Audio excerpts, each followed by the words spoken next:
لک الحمد یا اللہ الصلاۃ والسلام علیک یا رسول اللہ اما بعد۔ سلسلہ ہے ہمارے ناظرین کے سوالوں کے جواب دینے کا۔ خیال رہے کہ ہمارے ناظرین ہمارے چینل کے ویڈیوز کے کمنٹس میں اپنے سوالات کو لکھتے ہیں، ہم ان کے سوالوں کے جوابات قرآن و احادیث اور دیگر کتابوں کے حوالوں سے پیش کرنے کی سعادتیں حاصل کرتے ہیں۔ ہمارے ایک ناظرین میں سے انہوں نے سوال کیے ہیں کہ دعائے حزب البحر پڑھنے کے لیے کیا اجازت لینا ضروری ہے؟ کہ ان کا سوال ہے۔ حزب البحر کے تعلق سے ایک ہمارا ویڈیو ہمارے چینل میں چونکہ اپلوڈ ہے، جس میں حزب البحر کے فضائل اور اس کے طریقہ کار پر کچھ بیان ہے۔ اس ویڈیو کے کمنٹس میں ہمارے ایک بھائی نے سوال کیے ہیں کہ حزب البحر کی دعا کے لیے کیا کسی صاحب اجازت سے اجازت لینا ضروری ہے؟ یہ کوئی کسی کو کسی کے پاس اجازت رہتی ہے، پھر اس سے کوئی دوسرا اجازت لے کر کے پھر دعائے حزب البحر پڑھنا شروع کرتا ہے۔ یہ جو ایک سلسلہ ہے، کیا اجازت کے بنا نہیں پڑھ سکتے یا اجازت لینا ہی پڑے گا، یا اجازت لینے کا کیا کوئی ثبوت شرعن ہے کہ یہ احادیث پاک میں ہو یا صحابہ نے اجازت لیے ہو؟ کیا اس کی شرعی حیثیت ہے، حقیقت کیا ہے، اجازت لینا کتنا ضروری ہے؟ یہ انشاءاللہ میں آپ کو جواب میں پیش کرتا ہوں۔ دعائے حزب البحر ایک عظیم الشان دعا ہے، اور حاجات کے لیے، پریشانیوں کے لیے، اور طرح طرح کے جو معاملات ہوتے ہیں ان کے لیے، مشکلات کے لیے اور مشکلات کو دور کرنے کے لیے الحمدللہ زبردست دعائے حزب البحر، اس کو پڑھنی چاہیے۔ اور اب اجازت کا جو مسئلہ ہے اس پر میں آپ کو پیش کرتا ہوں۔ یہ میرے ہاتھ میں یہ کتاب حکیم الامت مفتی احمد یار خان نعیمی رحمت اللہ تعالی علیہ کی میرات المناجی شرح مشکات المصابیح ہے۔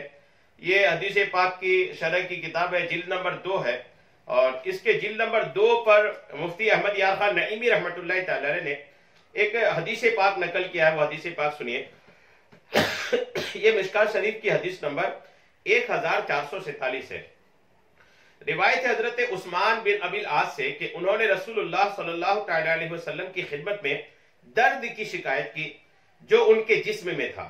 ایک صحابی رسول عثمان ابن عاص کے بدن میں درد تھا، انہوں نے آقا کریم علیہ السلام کے پاس آ کر اس درد کی شکایت کیا، یا رسول اللہ میرے بدن میں درد ہے۔ اور تو ان سے رسول اللہ صلی اللہ تعالی علیہ وسلم نے فرمایا کہ اپنے جسم کے بیمار حصے پر اپنا ہاتھ رکھو اور 3 بار بسم اللہ اور 7 بار یہ دعا پڑھو۔ آقا کریم علیہ السلام نے فرمایا کہ اپنے درد والے حصے میں جہاں پر درد ہو رہا ہے وہاں پر اپنا ہاتھ رکھو اور 3 بار بسم اللہ اور 7 بار یہ دعا پڑھو۔ دعا کیا ہے؟ اعوذ بعزت اللہ وقدرتہ من شر ما اجد واحاذر، یہ دعا ہے۔ اور اس دعا کا ترجمہ یہ ہے کہ اللہ کی عزت اور اللہ کی قدرت کی پناہ لیتا ہوں اس کے شر سے جو اب میں پاتا ہوں اور جس سے آئندہ خوف کرتا ہوں۔ وہ صحابی رسول کہتے ہیں میں نے یہ عمل کیا تو اللہ عز و جل نے میری بیماری دور کر دی۔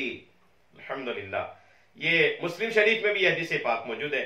اب یہ ایک تو یہ بات سمجھ میں آئی کہ الحمدللہ اگر بدن میں کہیں پر درد ہو تو درد والی جگہ پہ ہاتھ رکھ کر یہ دعا پہلے 3 بار بسم اللہ پڑھے اور 7 بار یہ دعا پڑھ لینی چاہیے۔ دعا کیا ہے؟ اعوذ بعزت اللہ وقدرتہ من شر ما اجد واحاذر۔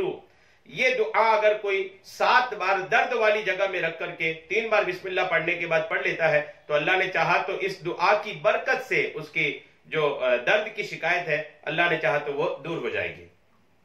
یہ تو حدیث پاک تھی۔ اب اس حدیث پاک کی شرح میں مفتی احمد یار خان نعیمی رحمت اللہ تعالی علیہ نے یہ لکھا ہے کہ خیال رہے کہ ان صحابی نے خود ہی دعا نہ مانگی۔ وہ صحابی رسول خود بھی دعا مانگ سکتے تھے لیکن خود بھی دعا نہ مانگی بلکہ حضور علیہ السلام سے اجازت لے کر کے دعا مانگی۔ وہ چاہتے تو خود بھی دعا مانگ سکتے تھے اللہ کی بارگاہ میں، لیکن دعا مانگنے سے پہلے انہوں نے بارگاہ رسالت میں حاضری دی، آقا کریم سے دعا مانگنے کی اجازت مانگی، اور آقا نے جب اجازت دے دی پھر انہوں نے دعا مانگی۔ اب اس سے مفتی احمد یار خان نعیمی لکھتے ہیں کہ مشائخ کرام سے جو وظیفوں اور دعاؤں کی اجازت لی جاتی ہے اس کی اصل یہ حدیث ہے، اجازت سے عمل کی تاثیر بڑھ جاتی ہے۔ یہ یاد رکھیے گا، اگر کوئی کسی اپنے مشائخ سے، بزرگوں سے دعائے حزب البحر یا کسی اور دعا کی اجازت لے کر پڑھتا ہے نا تو اس شیخ سے، اس بزرگ سے اجازت لینے کی وجہ سے اس دعا کی تاثیر جو ہے، اس دعا کا جو اثر ہے وہ الحمدللہ بڑھ جاتا ہے۔ دعائیں کارتوس ہیں، مفتی صاحب لکھتے ہیں کہ دعائیں کارتوس ہیں اور بزرگوں کی زبان اور اجازت رائفل